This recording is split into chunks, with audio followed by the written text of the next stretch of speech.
श्रीलक्ष्मी श्रीमहालक्ष्मी क्षीरसागरकन्यका उत्तिष्ठ हरिसम्प्रीते भक्तानां भाग्यदायिनी।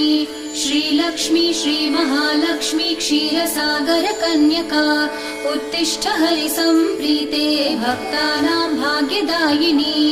उत्तिष्ठोत्तिष्ठ श्रीलक्ष्मी विष्णुवक्षस्थलालये उत्तिष्ठ करुणापूर्णे लोकानां शुभदायिनी।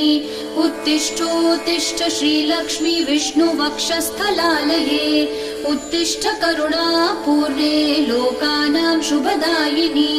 श्रीपद्ममध्यवसिते वरपद्मनेत्रे श्रीपद्महस्तचिरपूजित पद्मपादे श्रीपद्मजातजननी शुभपद्मवक्त्रे श्रीलक्ष्मी भक्तवरदे तव सुप्रभातम्।